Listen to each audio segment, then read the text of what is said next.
आज रात 12 बजे से पूरे देश में, ध्यान से सुनिए,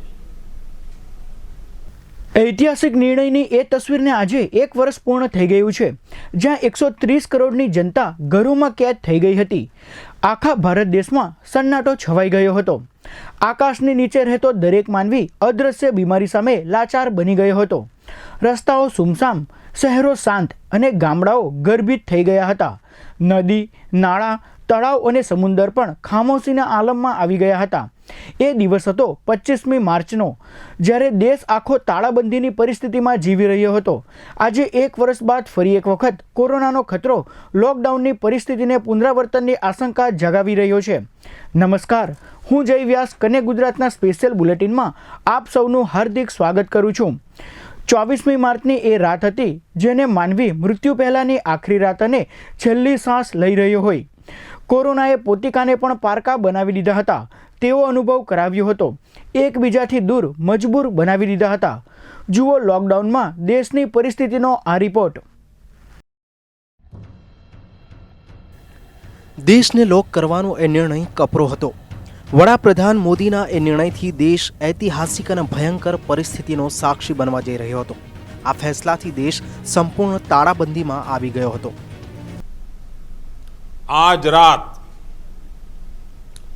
आज रात 12 बजे से पूरे देश में, ध्यान से सुनिए,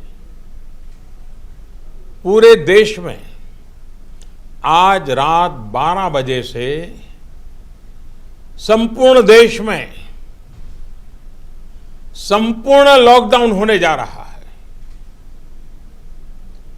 हिंदुस्तान को बचाने के लिए, हिंदुस्तान के हर नागरिक को बचाने के लिए, आपको बचाने के लिए, आपके परिवार को बचाने के लिए आज रात 12 बजे से घरों से बाहर निकलने पर पूरी तरह पाबंदी लगाई जा रही है।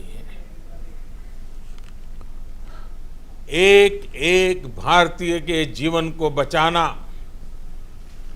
आपके जीवन को बचाना, आपके परिवार को बचाना इस समय मेरी, भारत सरकार की, देश की हर राज्य सरकार की, हर स्थानीय निकाय की सबसे बड़ी प्राथमिकता है। और इसलिए मेरी आपसे प्रार्थना है और मैं हाथ जोड़ के प्रार्थना करता हूं कि आप इस समय देश में जहां भी हैं वहीं रहे। કોઈએ નહીં વિચાર્યું હોય દેશ માત્ર 4 કલાક બાદ થંભી જશે। દેશમાં ચાલતી લગભગ દરેક ગતિવિધિઓ પર બ્રેક વાગી જશે। મોલ, મલ્ટીપ્લેક્સ, કોમ્પ્લેક્સને તાળા વાગી જશે। શાળા, કોલેજો, બાઓ બંધ થઈ જશે। રસ્તાઓ પરનો વાહન વ્યવહાર, ટ્રેન અને પ્લેન થંભી જશે। હોટલો અને મોટેલો બંધ થઈ જશે।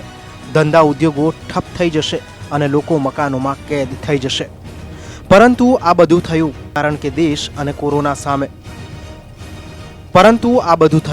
કારણ કે દેશ કોરોના સામે ઝઝૂમી રહ્યો હતો। કોરોનાથી બચવા તહેવારો અને પ્રસંગો પર પ્રતિબંધો લાદવામાં આવ્યા તો મસ્જિદ, મંદિર અને ગુરુદ્વારા સહિતના ધાર્મિક સ્થળો પર પણ લોકો માટે પ્રવેશબંધી કરવામાં આવી। ઈશ્વરની બંદગી માટે પણ એક સ્થળ હતું, માત્ર ઘર, અને ઘરના દરવાજા પર લક્ષ્મણ રેખા દોરવાની વિનંતી કરવામાં આવી હતી જ્યાં સુધી કોરોનાની ગંભીર બીમારી સામે રસી કે દવાની શોધ કરી લેવામાં ન આવે। દેશ એક બાદ એક 4 તબક્કાઓ સુધીના લોકડાઉનનો માર સહન કરી રહ્યો હતો। કોઈ ધંધા ઠપ થવાથી લાચાર તો કોઈ નોકરી ગુમાવી દેતા લાચાર, કોઈ ભૂખથી લાચાર તો કોઈ ગરીબીમાં લાચાર। દેશ એ પરિસ્થિતિમાં જીવી રહ્યો જ્યાં કોઈએ સપનામાં પણ નહીં વિચાર્યું હોય કે અસહનીય આફત લાચાર, બેકાર, બેહાલ કરી દેશે। આ પરિસ્થિતિમાં માત્ર પેટને ખોરાક મળી રહે તે જ પૂરતું હતું। 1 અબજથી વધારે નાગરિકોના પેટનો પ્રશ્ન સામે આવીને ઊભો રહ્યો હતો। પરંતુ કહેવાય છે કે જેનું કોઈ નથી તેનો ભગવાન છે, અને ઈશ્વરે બનાવેલા માનવી પણ સહાનુભૂત અને દિલદાર છે। લોકડાઉનની એ પરિસ્થિતિમાં માનવીનો સહારો માનવી બન્યો। માનવતાની જીવતી મિસાલ જોવા મળી, જ્યારે જરૂરિયાતમંદ સુધી કોરોનાથી રક્ષણ માટે માસ્ક, સેનિટાઈઝર તો પેટ માટે અનાજ, શાકભાજી વિતરણ કરવામાં આવ્યા। દેશ જાણે યુદ્ધમાં એક બનીને એકમેકને મદદરૂપ બનીને આગળ વધી રહ્યો હતો. કપરી પરિસ્થિતિમાં દેશ માટે લોકોએ દાનનો ધોધ વહાવ્યો અને હર કોઈ પોતાની હેસિયત પ્રમાણે દેશ માટે આગળ આવ્યા હતા.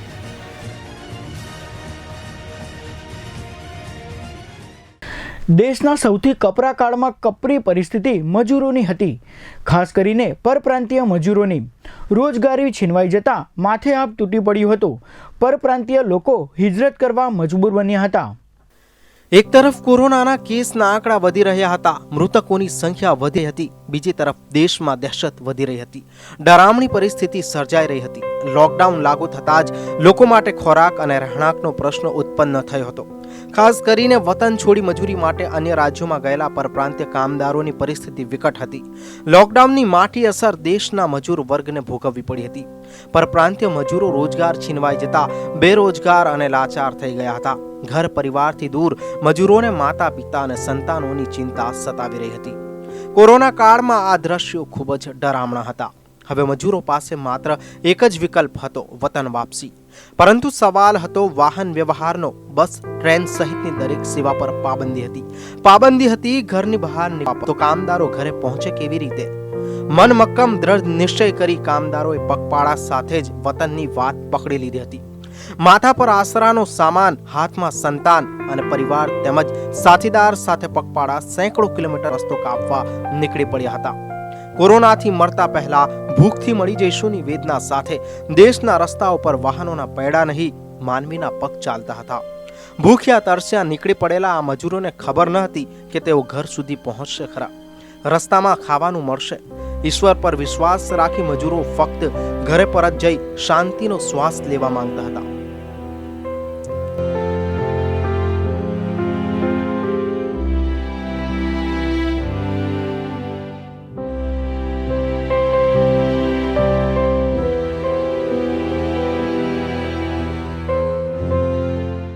લોકડાઉનના 1 વર્ષના સમયગાળા બાદ ફરી એક વખત પરિસ્થિતિનું પુનરાવર્તન થઈ રહ્યું હોવાનું લાગી રહ્યું છે. કોરોનાના કેસ ફરી તેજ ગતિએ વધી રહ્યા છે. ફરી એક વખત લોકડાઉનની દહેશત વર્તાઈ રહી છે. ચીનના વુહાનથી નીકળી કોરોના વિશ્વભરમાં ફેલાયો હતો. આખા વિશ્વ માટે ભયાનક દોર હતો. કોરોનાએ ભારતમાં પણ દસ્તક દીધી હતી, જેને રોકવા તમામ પ્રયાસો કરવામાં આવ્યા હતા. દેશના દરેક રાજ્યમાં કોરોના ફેલાયો હતો, જેમાં ગુજરાત પણ બાકાત ન રહી શક્યું અને અમદાવાદ સહિતના મહાનગરોમાં કોરોના ઝડપથી પ્રસરી રહ્યો હતો. માત્ર શહેરો નહીં, ગામડાઓ પણ કોરોનાની ઝપેટમાં આવી ગયા હતા. લોકડાઉનની પરિસ્થિતિ વચ્ચે દેશ આર્થિક મુસીબત વેઠી રહ્યો હતો. 4 તબક્કાના લોકડાઉન હેઠળ 2 મહિના ઉપરાંતના સમય માટે તમામ ગતિવિધિઓ બંધ પડી હતી, જેના કારણે આર્થિક નબળાઈ દેશને સહન કરવી પડી. આ આર્થિક મુશ્કેલીને પહોંચી વળવા અનલોકની પ્રક્રિયાથી દેશને ફરી મજબૂત કરવા તબક્કાવાર વિવિધ ગતિવિધિઓ શરૂ કરવા મંજૂરી આપવામાં આવી. બીજી તરફ ભારત સહિત વિશ્વના અનેક દેશો કોરોનાની રસી શોધવાની પ્રક્રિયા પણ ચાલી રહી હતી. અંતે એક લાંબા સમય બાદ કોરોના વેક્સિન બજારમાં આવી. ત્યાર સુધીમાં કોરોના પર નિયંત્રણ ભારત દેશે મેળવી લીધું હતું. કોરોના કેસો નહિવત રહ્યા હતા. કોવિડ હોસ્પિટલો અને ક્વોરન્ટીન સેન્ટરો બંધ કરવામાં આવી રહ્યા હતા. દેશ સામાન્ય પરિસ્થિતિમાં આવી રહ્યો હતો. વિશ્વમાં સૌથી વધુ રિકવરી ભારત દેશમાં આવી રહી હતી. પરંતુ સમયનું ચક્ર ફરી એક સ્થળ અને પરિસ્થિતિ આવશે તે વિચાર્યું નહીં હોય. 1 વર્ષ બાદ ફરી એ સમય અને પરિસ્થિતિનું પુનરાવર્તન જોવા મળી રહ્યું છે. ફરી કોરોના સંક્રમણ વધી રહ્યું છે. ફરી કોરોનાથી મૃતકાંક વધી રહ્યો છે. ફરી લોકડાઉનની દહેશત વર્તાઈ રહી છે.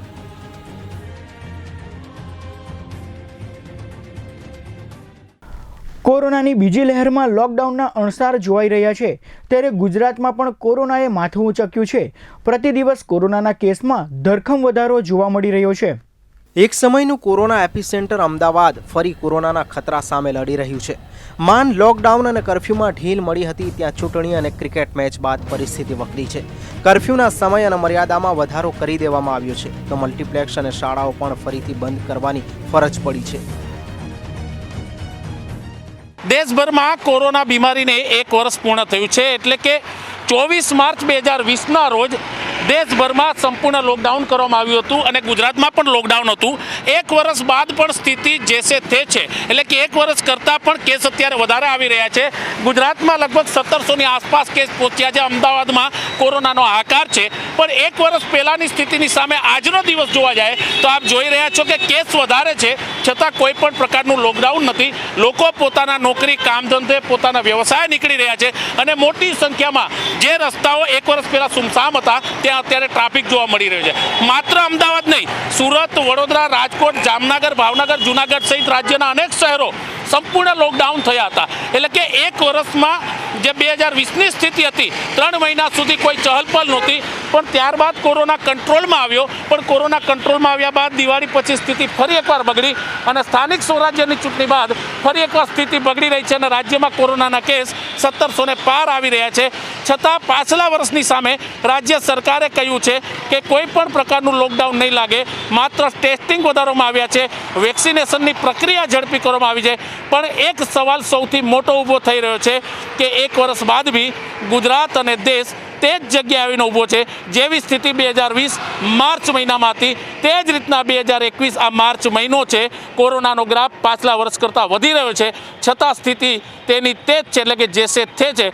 આવનારા સમયમાં જનતાએ જાગૃત થવું પડશે, સમાજે જાગૃત થવું પડશે, સરકારે પણ ક્યાંક ને ક્યાંક આ વેક્સિનેશનની પ્રક્રિયાને ઝડપી બનાવવી પડશે. કેમેરામેન નીતિન ગાયકવાડ સાથે ભૌમિક વ્યાસ, કનેક્ટ ગુજરાત, અમદાવાદ. અમદાવાદના સમાંતર સુરત શહેર તેમજ જિલ્લામાં પણ કોરોના તેજ ગતિથી વધી રહ્યો છે. જનજીવનની ગાડી પાટા પર આવતા ફરી નીચે ઉતરી પડી છે. શહેરીજનો હજુ કર્ફ્યુના જીવન જીવવા માટે મજબૂર બન્યા છે. કોરોના સંક્રમણને લઈને સરકાર દ્વારા લગાવવામાં આવેલા લોકડાઉનને 1 વર્ષ પૂર્ણ થયા છે. જ્યારે શહેરની વાત કરવામાં આવે છે, જે કોરોના સમયે જે લોકડાઉન લગાવવામાં આવ્યો હતો અને હાલ લોકડાઉન બાદની શું પરિસ્થિતિ છે 1 વર્ષ પછી આપણે એ હું તમને જણાવીશું. હાલ તો હું તમને સુરતના દ્રશ્ય બતાવીશ. જે હાલ તો લોકોની અવર જવર જોવા મળી રહી છે, જે લોકો પોતપોતાના કામ માટે જઈ રહ્યા છે. પણ જો શહેરની વાત કરવામાં આવે છે, હાલની પરિસ્થિતિ સુરતની અંદર દિન પ્રતિદિન કોરોનાના કહેર વધી રહ્યા છે. કહેર વધવાના લઈને મહાનગરપાલિકા દ્વારા અનેક જાહેરનામું બહાર પાડીને, જેમ કે સુરત શહેરમાં અંદર જે 9 વાગ્યાની કર્ફ્યુ કરી દેવામાં આવી છે. ક્યાંક બાગ બગીચાઓ છે, થિયેટરો છે, એ બંધ કરી દેવામાં આવે છે. BRTS બસો છે, સિટી બસો છે, એ બંધ કરી દેવામાં આવી છે. એને લઈને લોકોમાં ક્યાંક એક ડરનો માહોલ પણ જોવા મળતો હોય છે કે આવી રીતના એક બાદ એક નિર્ણય આવે કે ફરી લોકડાઉન તો ન લાગશે, આવી રીતના પણ લોકોમાં એક પ્રશ્ન થતા હોય છે. પણ જ્યારે શહેરની અંદર આજે પણ જો વાત કરવામાં આવે, લોકડાઉન સમયે અનેક શહેરની અંદર જે લોકો જે અવર જવર ન જોવા મળતી હતી, પણ હાલ તો જો છે લોકોની અવર જવર તો જોવા મળી રહી છે, પણ એમના ધંધા, ઉદ્યોગ, કામ ધંધા પર ખાસી અસર જોવા મળી છે. અનેક લોકોના કામ ધંધા બંધ થઈ ગયા છે. જ્યારે કર્ફ્યુનો સમય 9 વાગ્યાનો કરી દીધો છે, એને લઈને જે લારી ગલ્લાવાળા હોય છે કે રિક્ષા ચાલકો હોય છે કે નાના મોટા વ્યાપાર કરતા હોય છે, આ લોકોને પોતાનો વ્યવસાય બંધ કરી દેવાનો દેવો પડતો હોય છે. શહેરની અંદર હાલની જો વાત કરવામાં આવે તો કોરોનાના કહેર સતત વધી રહ્યા છે. કોરોનાના કહેરને લઈને સુરત મહાનગરપાલિકા દ્વારા અનેક નિયમો બહાર પાડીને શહેરની અંદર હાલ તો બાગ બગીચા બંધ કરી દીધા છે, BRTS બસો બંધ કરી દીધી છે. લોકોને ફરજિયાત માસ્ક પહેરવા અપીલ કરવામાં આવી રહી છે. જ્યારે સુરતમાં જે ખાસ મોટા 2 ઉદ્યોગ છે, ટેક્સટાઇલ ઉદ્યોગ અને હીરા ઉદ્યોગ, એને જે લઈને સુરત મહાનગરપાલિકા દ્વારા વ્યાપારીઓને સલાહ સૂચન આપીને, ડાયમંડ ઉદ્યોગના ઉદ્યોગકારોને સલાહ સૂચન આપીને જે ટેક્સટાઇલ માર્કેટનો જે ટાઈમ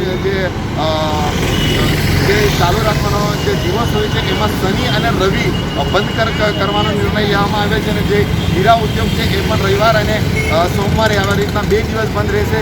બંધને લઈને માર્કેટના જે વ્યાપાર છે, વ્યાપાર પર બી અસર પડી રહી છે, હીરા ઉદ્યોગ પર પણ અસર પડી રહી છે. અને જે કર્ફ્યુ 9 વાગ્યાનો સમય હોવાના કારણે લોકોને કામ ધંધા પર જે રોજિંદા જતા હોય છે, કે ઉદ્યોગકારો હોય છે, કે ક્યાંક કાપડ માર્કેટ હોય છે, કે આ લોકોને કર્ફ્યુના કારણે 9 વાગ્યાના પહેલાં પોતાના ધંધો વ્યાપાર બંધ કરી દેવો પડતો હોય છે. ક્યાંક જે લોકડાઉન હતી, કે લોકડાઉનની સ્થિતિના દ્રશ્ય કે હાલ બી હમણાં એવા દેખાઈ રહ્યા હોય. કારણ કે એક બાદ એક મતદાર દ્વારા નિર્ણય લેવામાં આવતા જે પરપ્રાંતીય હોય છે, એ કારણ આપણે જે લોકડાઉન સમયે આપણે પરપ્રાંતીયનો સૌથી મોટો મુદ્દો દેખાયો હતો. કારણ લોકડાઉનની અંદર અનેક લોકો પોતાના વતન જઈ રહ્યા હતા. એ લોકોને અનેક આવા દ્રશ્ય આપણને એ સમયે જોવા મળ્યા હતા. ખૂબ જ રીતે જે લોકો છે મુશ્કેલીથી એ લોકો પોતાના વતન જતા હતા, કોઈને જો કોઈ વ્યવસ્થા કોઈ ચાલતા જતા હતા કે કોઈ પોતપોતે વ્યવસ્થા કરીને કેવી રીતે, કારણ એ સમયે બસ ટ્રેન તમામ સેવાઓ બંધ હતી. હાલ જો વાત કરવામાં આવે ટ્રેન તો ચાલુ છે પણ લિમિટ જે ટ્રેન છે ક્યાંક ટ્રેનની અંદર રિઝર્વેશન હોય છે અને પૂરતી જે તમામ ટ્રેનો દોડાવવામાં નહીં આવી રહી છે, એને લઈને હાલ જે પરપ્રાંતીય વિસ્તાર છે ત્યાં ટ્રાવેલ્સ એજન્સી ઊભી થઈ ગઈ છે અને લોકો ટ્રાવેલ્સ મારફતે જઈ રહ્યા છે. કારણ ધૂળેટી હોય છે, ધૂળેટીના સમયે પરપ્રાંતિયો પોતાનો તહેવાર ઉજવવા માટે ત્યાં જતા તો હોય છે, પરંતુ ક્યાંક જે હાલ જે મહાનગરપાલિકા દ્વારા અનેક જે નિયમ લેવામાં આવ્યા છે અને જે કર્ફ્યુનો બી સમય વધારવામાં આવ્યો છે, એને લઈને ક્યાંક પરપ્રાંતિયોમાં એક ભય પણ જોવા મળતો હોય છે કે ફરી લોકડાઉન તો નહીં લાગતું. એને લઈને હાલ પ્રવાસીઓ વધુ પોતાના વતન પાછા ફરી રહ્યા છે. આવા દ્રશ્ય શહેરમાં હાલ દેખાઈ રહ્યા છે. સુરતથી પ્રશાંત ડિવરે કનેક્ટ. ભરૂચ જિલ્લામાં કોરોના ધીમી ગતિએ વધી રહ્યો છે. ઔદ્યોગિક વસાહતો માટે જાણીતા ભરૂચ જિલ્લામાં લગભગ દેશમાં સૌથી વધુ પરપ્રાંતીય મજૂરો કામ કરે છે. લોકડાઉનમાં હિજરત કરી ગયેલા પરપ્રાંતીય કામદારો ધીમે ધીમે કામ પર પરત તો ફર્યા, પરંતુ ફરી સ્થિતિ વણસતી જોવા મળતા લોકડાઉનનો દહેશત કામદારોમાં વર્તાઈ રહી છે. અનેક કામદારો લોકડાઉન લાગુ થાય તે પહેલા જ ઘરે ફરીથી હિજરત કરી રહ્યા છે.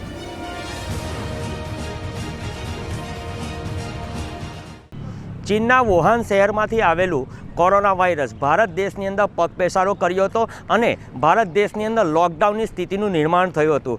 ભારત દેશની અંદર 4 તબક્કામાં લોકડાઉનની સ્થિતિનું નિર્માણ થયું હતું, જેનું 1 વર્ષ પૂર્ણ થઈ રહ્યું છે. જ્યારે શરૂઆતમાં લોકડાઉન થયું હતું તેનું 1 વર્ષ આજે પૂર્ણ થાય છે. ત્યારે જો સ્થિતિની વાત કરીએ તો ભારત દેશની અંદર હજુ પણ જે પહેલું લોકડાઉન થયું હતું ને તે વખતે સંક્રમણની સ્થિતિ હતી તેનું જ નિર્માણ ફરી વખત થઈ રહ્યું છે. હમણાં જ તાજેતરમાં ચૂંટણીનો પ્રચાર થયો હતો, ચૂંટણી જીતવામાં આવી હતી અને નેતાઓએ સોશિયલ ડિસ્ટન્સ અને માસ્કનો અભાવ જોવા મળ્યો હતો. ત્યારે ફરી એક વખત કોરોના વાયરસે માથું ઉચક્યું છે. ત્યારે કનેક્ટ ગુજરાત આપ સૌને અપીલ કરી રહી છે, દર્શક મિત્રોને અપીલ કરી રહી છે કે સોશિયલ ડિસ્ટન્સ રાખે, માસ્ક પહેરે અને વગર કારણે ઘરની બહાર નહીં નીકળે. કારણ કે જે સ્થિતિનું નિર્માણ લોકડાઉનની સ્થિતિનું નિર્માણ થયું હતું તે હવે ફરી વખત થઈ શકે છે એવી દહેશત લોકોમાં વર્તાઈ રહી છે. પરંતુ જો એ દહેશતમાંથી બહાર નીકળવું હશે તો આપણે જાતે જ સુરક્ષિત રહેવું પડશે, લોકોને સુરક્ષિત રાખવા પડશે અને સોશિયલ ડિસ્ટન્સ અને માસ્ક અવશ્ય પહેરવું પડશે. તો જ આપણે આ સ્થિતિનું નિર્માણ થતાં અટકાવી શકીશું આપણા ભારત દેશની અંદર. તો દર્શક મિત્રોને કનેક્ટ ગુજરાત અપીલ કરી રહી છે કે પોતે સાવચેતી રાખે અને બીજાને સાવચેતીનું માર્ગદર્શન આપે. રાકેશ ચોમાલ, કનેક્ટ ગુજરાત, ભરૂચ. લોકડાઉનની 2 તસવીર છે, એક બિહામણી તો બીજી એ કે કોઈ પણ પરિસ્થિતિમાં માનવી જીવન જીવવા માટે સક્ષમ છે. લોકડાઉને માનવજાતને અનેક સકારાત્મક બાબતો પણ શીખવી છે. જો કે એમ છતાં હવે કોઈ નહીં ઈચ્છે કે ફરીથી લોકડાઉન થાય. હવે કોઈ નહીં વિચારે કે ફરી લોકડાઉનમાં જીવન પસાર કરવું પડે, કારણ કે લોકડાઉનની એ પરિસ્થિતિ આજે પણ હૃદયને હચમચાવી દઈ શરીરને કંપાવી મૂકે છે. આવી જ માહિતી માટે આપ જોતા રહો કનેક્ટ ગુજરાત. ત્યાં સુધી મને રજા આપશો. નમસ્કાર. કનેક્ટ ગુજરાતની યુટ્યુબ ચેનલને સબસ્ક્રાઇબ કરી ક્લિક કરો બેલ આઇકન અને મેળવો વિશ્વભરના ન્યૂઝ અપડેટ.